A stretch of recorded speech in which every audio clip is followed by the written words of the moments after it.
Hello, people, too, and welcome back to another review. I'm Chris. I'm Andrew Real Deal. We just got out of the Fate of the Furious. We just got out of the theaters to watch Fate of the Furious. Yes, we just got out of theaters to watch a film in theaters. You all know... Watch the movie in the theaters.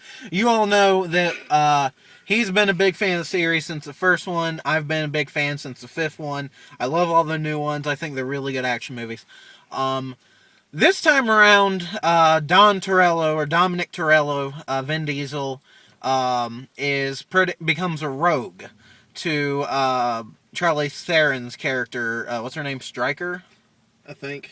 Yeah, some name, Strifer or something. She's a big hacker, and he becomes a rogue working for her because she has this big secret up her sleeve that if I gave it away, then of course I'd be telling you the plot, which is something we don't do. But he turns on his family and his team, and they have to take him down. I'll say this, out of 5, 6, 7, and 8, I still like 5 and 7 the best. But I did like this one a little, well, I don't know. Out of the 4 ones that I've seen that I really liked, I would probably say I like this one the least, because the beginning was a little boring, because they were going for the whole car race stuff. And that's not why I like the new ones. I like new ones because they're pure action. I like that. And that's why I don't like the other 4, because they're the race shit. Right. So the beginning was boring for me. And about half hour is when, to me, the movie really got good. And the flaws with the movie. I'm going to go through a few of the flaws. Now, a few of them are nitpicks. One... It is extremely unimaginable. What that means is the fact that even the tank in the 6th one seemed more realistic than the shit they pulled in this movie. Actually, the tank that they showed in that is actually real.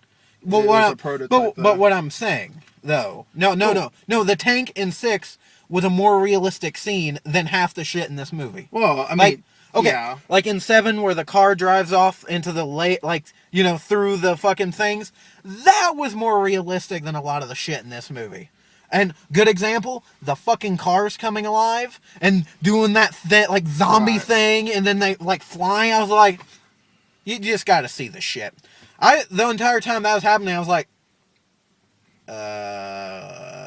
cool, but Sharknado cool. Yeah. Is what it was. It's Carnado. The action is good. The action's good. The Rock is good. I do admit, I like The Rock less in this one because the jokes for him seemed really forced. Like, for me, 5, 6, and 7, whenever The Rock told a joke, they were like one-liners. They came smooth. This one, it was like a lot of forced humor for him. And a lot of stuff he said I didn't really find funny. But I will say this, like I said, it's more unbelievable than the other ones, which is saying a lot considering 7 had that flying car shit. The acting is just like the other ones, it's fine.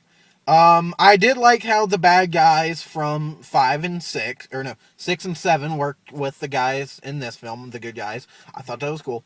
My issues, starting with, I guess, the politics of the movie. 1, the Russian base being taken over by a terrorist group and having a nuclear bomb really irritated me for the fact that no government in the world would fucking give them that amount of time to have a nuclear bomb. I could never see Russia letting a terrorist group steal their nukes. And I'm not talking about the terrorist group in the movie. I'm talking about the imaginary one who took over the base first. Right. That, to me, was ridiculous. And this is something that actually I thought was really... It did not sit well. We all know Paul Walker passed away. Rest in peace, Paul Walker. In fact, they gave him a terrific send-out in the 7th movie. Mm-hmm. And that's why I gave that movie a great review, because it was a good movie, and that ending was awesome. It was a beautiful ending. And that's why I thought that it should have stayed there. That ended right there. But in the movie, they briefly mentioned they weren't going to bring Brian and Maria, or Maya, in, which pretty much means that Brian, Paul Walker's character, and his wife, are still alive.